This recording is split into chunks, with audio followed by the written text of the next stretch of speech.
কলেজে আমাদের যারা শ্রদ্ধেয় ম্যামরা আছে তাদের সাথে আমি কথা বলা এবং তারাই আসা হয়। বুঝে গেছে? ডিগ্রিটা আমরা যেমন জানেন সবাই আমরা এখানে কেন সমবেত হয়েছি। আমরা আমাদের দাবি আদায়ের লক্ষ্যে সারা বাংলাদেশে আজকের যে কর্মসূচি ছিল, যারা ইন্টার্ন আছে তাদের একদিনের কর্মবিরতি এবং প্রত্যেক কলেজ বা বেসরকারি সরকারি যে কলেজগুলো আছে সেগুলো হচ্ছে ক্লিনিক্যাল প্র্যাকটিস ও ক্লাস সব কিছু বয়কট। এখন আমাদের এই যে যৌক্তিক যে দাবি, এটা আমরা সবাই জানেন যে আমরা ইন্টারমিডিয়েট পাশ করে এসে অ্যাডমিশন টেস্ট দিয়ে তারপরে 3 বছরের কোর্স করে 6 মাসের ক্লিনিক্যাল প্র্যাকটিস বা ইন্টার্নি করে আমরা যে যৌক্তিক একটা সেক্টর থেকে পাশ করতেছি সেবার মান নিয়োজিত করার লক্ষ্যে এখানে আমাদের কী মান দেওয়া হচ্ছে? এইচএসসি মান। আমরা আসলে এইচএসসি পাশ করে আসতেছি, আসার পরে আমরা 3 বছর কোর্স করে এত লড়াই করে এত সংগ্রাম করে আমরা পড়াশুনো করে পাশ করে আসার পরে আমরা এইচএসসি মান পাচ্ছি। এটা আসলে যৌক্তিক না।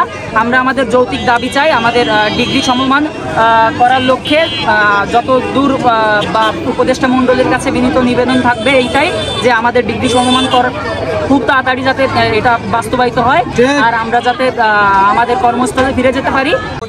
বাংলাদেশ নার্সিং অ্যান্ড মিডওয়াইফারি কাউন্সিলের অধীনে ডিপ্লোমা ইন নার্সিং সায়েন্স এবং ডিপ্লোমা ইন মিডওয়াইফারিকে ডিগ্রি সম্মান অর্থাৎ ব্যাচেলর ডিগ্রি পাস কোর্স করার প্রসঙ্গে আমরা আমাদের আন্দোলন চলমান রয়েছে। এই আন্দোলন একেবারে যৌক্তিক এবং এখানে অযৌক্তিকতার কোনো মূল্য নেই। আমরা আমাদের বন্ধুরা যে বলছিল যে আমরা যে সমস্ত বিশ্ববিদ্যালয় বন্ধুদের সাথে পরীক্ষা দিয়েছি, অ্যাডমিশন পরীক্ষা দিয়েছি, এসএসসি এইচএসসি কমপ্লিট করার পর ভর্তি যুদ্ধ দিয়ে যে বন্ধু আমার বিশ্ববিদ্যালয়ে গেছে সে হচ্ছে যে ব্যাচেলর ডিগ্রি পাচ্ছে, আর আমি এখানে ভর্তি যুদ্ধ দিয়ে এইচএসসি পাস করে এইচএসসি আবার 3 বছর পড়াশোনা করে 6 মাস ইন্টার্নি করে এত চড়াই উতরের ভিতর দিয়ে গিয়ে আমি মোটামুটি আবার সেই এইচএসসি সমমানেই পাচ্ছি।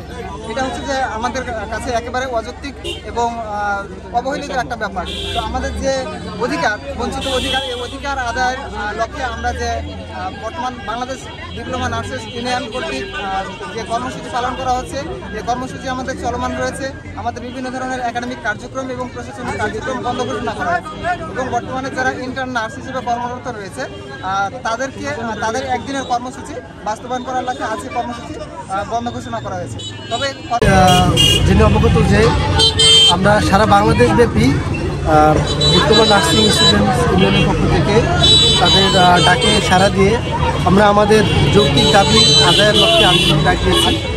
আমরা ইন্টারমিডিয়েট পাস করে বিশ্ববিদ্যালয়ে যেরকম ভর্তি পরীক্ষা হয়, মেডিকেলে যেরকম ভর্তি পরীক্ষা হয়, ঠিক তার অনুরূপ আমরাও ভর্তি পরীক্ষা দিয়ে অ্যাটলিস্ট 7 পয়েন্ট জিপিএ এসএসসি এবং ইন্টারমিডিয়েট দিয়ে 7 পয়েন্ট জিপিএ দিয়ে ভর্তি পরীক্ষা দিয়ে লক্ষাধিক 90 থেকে 1.5 লাখ এর মতো প্রায় স্টুডেন্ট ভর্তি পরীক্ষা দেয় প্রতি বছর। তো আমরা লক্ষাধিক স্টুডেন্টের সাথে পরীক্ষা দিয়ে নার্সিং সেক্টরে যারা সরকারিতে পড়ে তারা হচ্ছে 80 প্লাস মার্কে সরকারি নার্সিং কলেজে পড়ার সুযোগ পায়, আর যারা বেসরকারিতে পড়ে তাদের অ্যাটলিস্ট 50-60 এরকম মার্ক দিতে হয়। তো আমরা ইন্টারমিডিয়েট পাস করে ভর্তি পরীক্ষা দিয়ে সেখানে ক্ষান্ত নয়, আমরা 3 বছরের ইংলিশ মিডিয়ামে পড়াশোনা করি। সেটা হচ্ছে ইন্টারন্যাশনাল লেভেলে আইসিএম ইন্টারন্যাশনাল নার্সিং কাউন্সিলিং কর্তৃক অনুমোদিত যে লেভেলে সারা বিশ্বে নার্সরা পড়াশোনা করে, ঠিক আমরা সেভাবে ইংলিশ মিডিয়ামে 3 বছর প্রায় 17 থেকে 18টা সাবজেক্টে পড়াশোনা করি। আমাদের এখানে সকাল থেকে আমরা এখানে একটাই দাবি নিয়ে, এই প্রখর রোদে আমরা একটাই দাবি নিয়ে আসছি এখানে, যে আমাদের ডিপ্লোমা সায়েন্স অ্যান্ড মিডওয়াইফারি সকল স্টুডেন্ট একটাই দাবি যে আমাদের হচ্ছে ডিগ্রি সমমান করা লাগবে। এইটাই